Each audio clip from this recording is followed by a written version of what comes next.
Quel lien existe-t-il entre l'équation matricielle a carré plus a moins d moins 1 in est égal à jn et les trois graphes suivants? Bonjour à tous et bienvenue sur Pistar.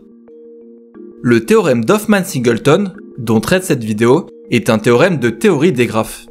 La théorie des graphes n'est pas au programme de prépa, mais l'épreuve des mines 2024 nous a montré qu'elle pouvait quand même être au centre de certains sujets de concours. Pour démontrer ce théorème, nous allons utiliser des arguments d'algèbre. Et si l'on parcourt les différentes annales de concours, on peut très bien tomber sur des sujets qui abordent cette partie algébrique, sans pour autant faire de lien avec la théorie des graphes ou avec le théorème d'Hoffmann-Singleton. L'objectif de cette vidéo est donc triple: introduire des notions de théorie des graphes, démontrer le théorème d'Hoffmann-Singleton, et enfin, faire ce lien entre l'algèbre et la théorie des graphes, et donc donner une interprétation concrète aux arguments algébriques employés. Commençons déjà par quelques définitions. On appelle graphe un ensemble de points, que l'on appelle aussi des sommets, et d'arêtes qui les relient entre eux. Il existe de très nombreux types de graphes. Dans notre exemple, G est un graphe simple, puisqu'il ne possède ni arêtes multiples, ni boucles. Connexe, puisque pour tout couple de sommets, il existe une suite d'arêtes qui permet de les relier, chose qui n'aurait pas été possible si l'on avait rajouté les points F, G, H et les arêtes FG, FH et GH, puisqu'on n'aurait pas pu relier les points B et F, et non orienté, puisque ces arêtes n'ont ni origine ni arrivée. On appelle ordre d'un graphe son nombre de sommets, et sa taille son nombre d'arêtes. On appelle degré d'un point le nombre d'arêtes issues de celui-ci. Par exemple, le degré de B est égal à 3. Si le graphe est simple, donc sans arêtes multiples et sans boucle, le degré d'un sommet est égal à son nombre de voisins. Et l'on appelle degré d'un graphe le maximum des degrés de ces sommets. Donc si l'on détermine le degré de tous les sommets de G, nous remarquons que B est le sommet de plus haut degré et vaut 3. Et donc le degré de G est égal à cette valeur. On dira d'un graphe qu'il est régulier si tous ses sommets ont le même degré.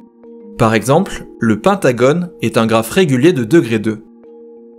On appelle distance entre deux points le nombre minimal d'arêtes qu'il faut pour les relier. Par exemple, la distance entre A et C est égale à 2. Et l'on appelle diamètre d'un graphe le maximum des distances entre tous les sommets du graphe. Donc si l'on détermine maintenant les distances entre tous les sommets de G, la plus grande distance est celle qui sépare A de D et vaut 3, et donc le diamètre de G est égal à cette valeur. Et il existe une relation entre l'ordre d'un graphe, son diamètre et son degré. En effet, considérons un graphe H qui possède n sommets de diamètre K et de degré D. Repérons un point quelconque de ce graphe que l'on appelle alpha. Puisque le degré de H est égal à D, le point alpha est au maximum relié à des autres sommets. Donc si l'on appelle ni de alpha le nombre de sommets distants d'alpha d'une longueur égale à i, alors n1 de alpha est inférieur à d. Chacun de ces n1 points, qui est déjà relié à alpha, peut à son tour être relié au maximum à d-1 nouveau sommet. Donc n2 de alpha est inférieur ou égal à d fois d-1. De même, chacun de ces n2 points pourra être relié au maximum à d-1 nouveau sommet. Donc n3 de alpha est inférieur ou égal à d fois d-1 au carré.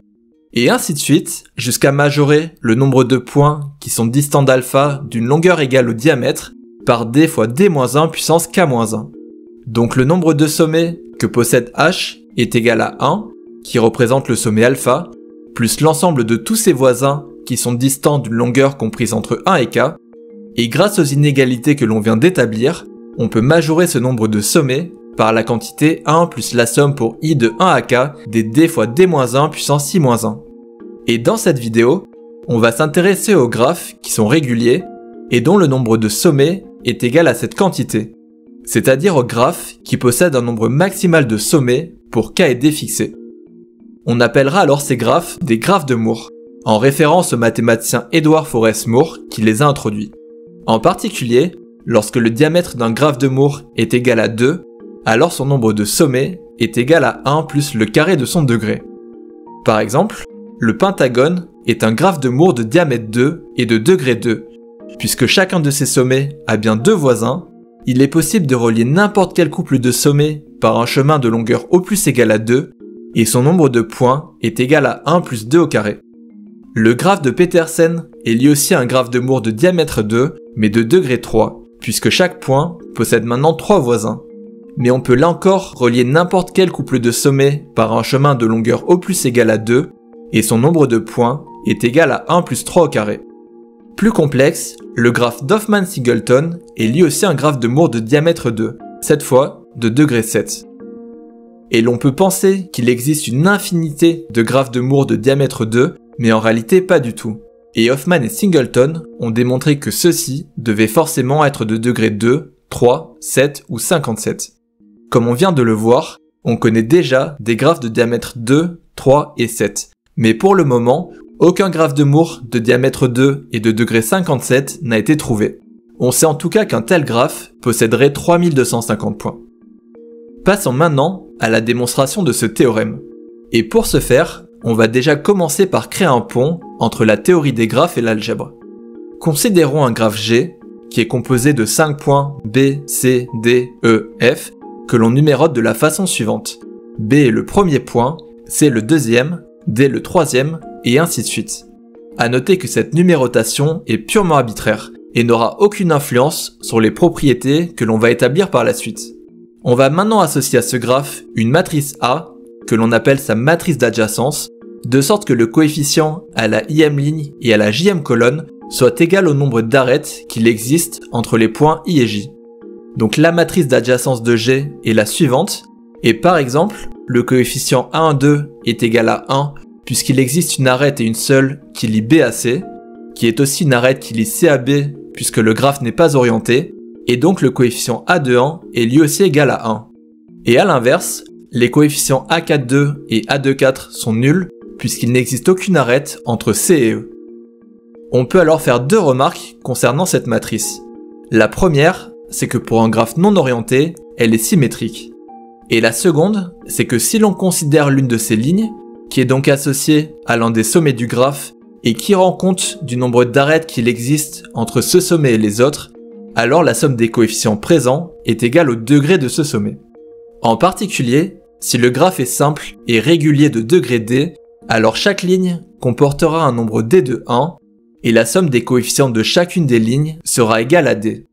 Donc si l'on multiplie A par le vecteur U qui est composé uniquement de 1, le résultat sera un vecteur dont chacune des composantes sera égale à D. Donc ce produit est égal à D fois U, ce qui prouve que le degré d'un graphe régulier est valeur propre de sa matrice d'adjacence et que le sous-espace vectoriel propre associé est engendré par U. Pour aller plus loin, même si on ne le démontre pas ici, D est en fait la plus grande valeur propre de A en valeur absolue, et si le graphe est connexe, alors son ordre de multiplicité est égal à 1. Revenons maintenant à G et calculons le carré de sa matrice d'adjacence.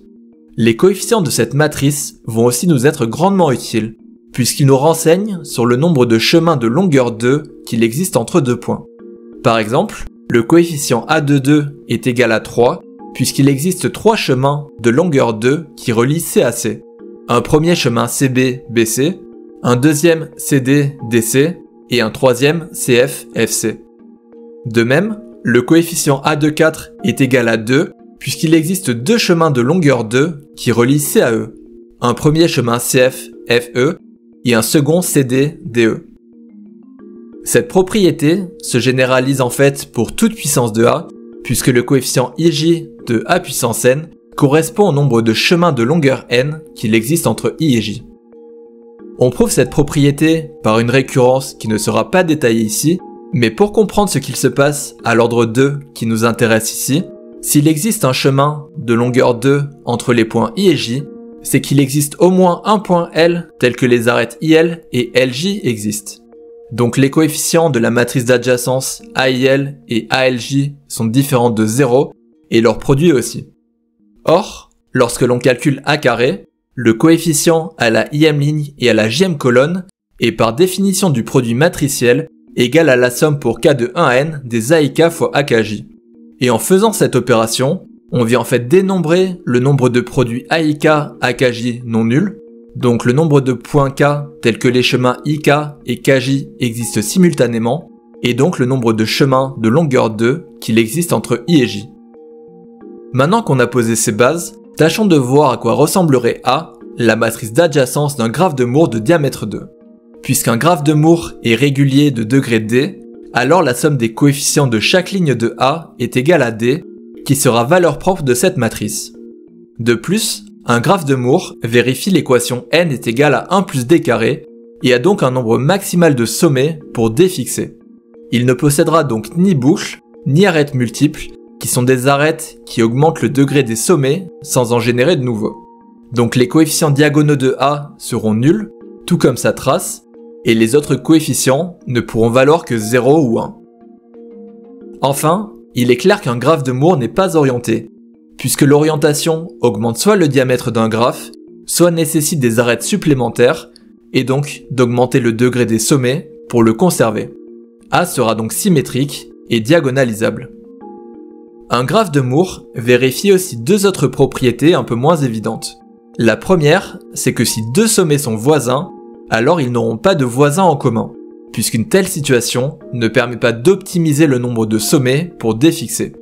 Une autre façon de le dire, c'est que s'il existe une arête entre I et J, donc si le coefficient A et J est égal à 1, alors il n'existe pas de chemin de longueur 2 entre ces deux points.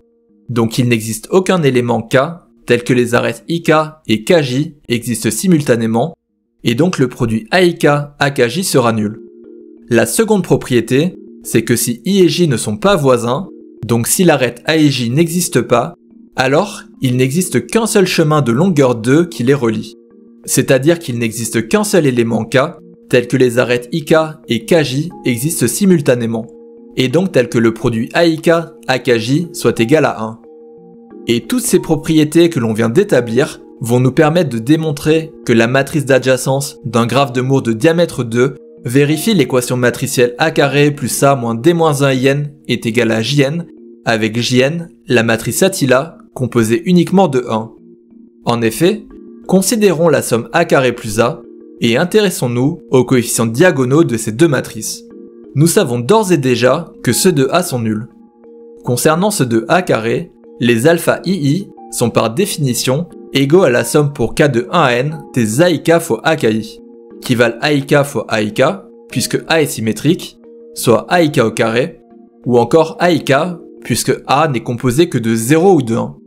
Et puisque le graphe associé à cette matrice est régulier, alors cette somme est égale à D. Donc les alpha II sont égaux à D, ce qui est logique, puisqu'il existe autant de chemins de longueur 2 pour relier un point à lui-même que ce point n'a de voisins pour réaliser ses allers-retours. Et puisque les AII sont nuls, alors on peut écrire que alpha II plus AII est égal à D. Intéressons-nous maintenant aux coefficients non diagonaux de A. Deux cas de figure existent. Soit I et J sont voisins, et donc AIJ est égal à 1, soit ils ne le sont pas, donc AIJ est nul, mais ils sont reliés par un chemin de longueur 2. Or, nous avons précédemment établi que si AIJ était égal à 1, alors tous les AIK AKJ étaient nuls. Donc leur somme, qui n'est autre que alpha IJ, l'est aussi. Et à l'inverse, que si AIJ était nul, il existait un cas et un seul, tel que AIK fois AKJ soit égal à 1. Et donc alpha J est une somme de termes tous nuls, à l'exception d'un seul qui vaut 1, et vaut donc 1. Dans tous les cas, la somme AIJ plus alpha IJ vaudra toujours 1.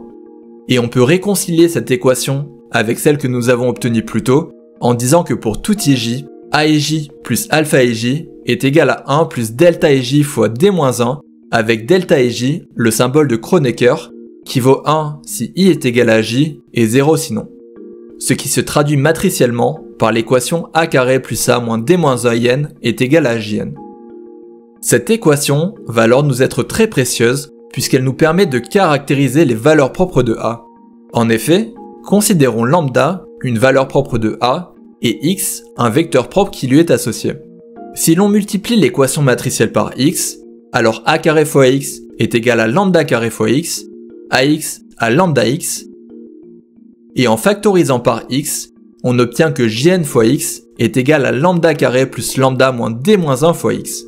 Ce qui signifie que lambda carré plus lambda moins D-1 est une valeur propre de Jn et nous invite à étudier cette matrice. Jn est clairement une matrice de rang 1, puisque toutes ses colonnes sont identiques. Et si l'on multiplie cette matrice par le vecteur u, le résultat est égal à n fois u. Et donc n est valeur propre d'ordre 1, et son sous-espace vectoriel propre est de dimension 1. La dimension de son noyau nous est quant à elle donnée par le théorème du rang, et vaut n-1. Donc 0 est valeur propre de Jn d'ordre n-1, et son sous-espace vectoriel propre est de dimension n-1, car Jn est symétrique et donc diagonalisable. Donc, dès lors que n est supérieur ou égal à 2, ce qui nous intéresse puisqu'on ne considère que des graphes avec plusieurs points, Jn possède deux valeurs propres qui sont 0 et n. Et donc si lambda carré plus lambda moins d-1 est une valeur propre de Jn, alors soit cette quantité est égale à n, qui est égale à 1 plus d carré, car graphe de Moore de diamètre 2, et donc lambda est égal à d, et le sous-espace propre est engendré par le vecteur u. On retrouve ici ce qu'on avait précédemment établi sur les graphes réguliers, soit égal à 0, et lambda est alors racine d'un trinôme du second degré, et vaut donc moins 1 plus ou moins racine de 4d-3 sur 2, que l'on appellera respectivement a et b, et dont on ignore pour le moment la dimension des sous-espaces vectoriels propres associés. Donc pour résumer, on associe à un graphe de Moore de degré d une matrice d'adjacence A qui vérifie un certain nombre de propriétés. Ces propriétés nous permettent d'établir une équation matricielle qui nous renseigne sur les valeurs propres de A, et ce sont ces valeurs propres qui vont nous permettre de démontrer que D ne peut prendre qu'un nombre précis de valeurs. En effet, puisque A est symétrique, elle est diagonalisable, et il existera une base où elle sera de la forme suivante, avec alpha et bêta, les dimensions des espaces propres engendrés par A et B. Puisque la trace d'une matrice est invariante par changement de base, on peut écrire que D plus alpha fois A plus bêta fois B est égal à 0. Et si l'on s'intéresse aux dimensions des sous-espaces vectoriels propres, alors on a que 1 plus alpha plus bêta est égal à n, égale là encore à 1 plus d carré, et donc d carré est égal à alpha plus bêta.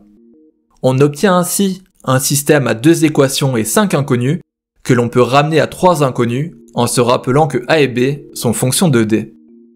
Pour résoudre ce système, on peut déjà commencer par étudier le cas où alpha est égal à bêta, c'est-à-dire le cas où les espaces vectoriels propres engendrés par A et B sont de même dimension, ce qui nous permet de supprimer le terme en racine de 4d-3 dans notre première équation. On obtient alors que alpha est égal à D, que d carré est égal à 2 fois alpha, et l'on prouve ainsi qu'un graphe de Moore de diamètre 2 peut être de degré 2. Si l'on poursuit les calculs, on trouve que alpha et bêta valent aussi 2, que n est égal à 5, que a et b valent moins 1 plus ou moins racine de 5 sur 2, et l'on retrouve en fait les éléments caractéristiques du pentagone dont la matrice d'adjacence est la suivante. Si par contre alpha est différent de bêta, alors on peut combiner les deux équations pour obtenir que racine de 4d-3 fois alpha moins bêta est égal à d fois d-2. Or, d fois d-2 est un rationnel, alpha moins bêta l'est aussi, ce qui contraint racine de 4d-3 à l'être également. Et la racine carrée d'un nombre n'est un rationnel que si ce nombre est un carré parfait. C'est-à-dire que s'il existe un entier p, tel que 4d-3 est égal à p carré. Donc racine de 4d-3 est égal à p, d à p carré plus 3 sur 4, d-2 à p carré moins 5 sur 4, et donc p fois alpha moins bêta est égal à p carré plus 3 sur 4 fois p carré moins 5 sur 4, qui, après manipulation, revient à dire que p fois p puissance 3 moins 2p moins 16 fois alpha moins bêta est égal à 15. Et si p est un entier et qu'il divise 15, alors c'est forcément l'un de ses diviseurs. Et en se rappelant que d est égal à p carré plus 3 sur 4, on en tire que d ne pourra être qu'égal à 1, 3, 7 ou 57. La valeur 1 étant néanmoins à exclure, puisqu'aucun graphe composé de 2 points n'est de diamètre 2. Et l'on a ainsi prouvé le théorème d'Hoffman-Singleton, qui affirme qu'un graphe de Moore de diamètre 2 ne peut être que de degrés égal à 2, 3, 7 ou 57. Voilà, j'espère que tout ceci vous aura intéressé. N'hésitez pas à vous abonner pour soutenir la chaîne et découvrir les prochaines vidéos.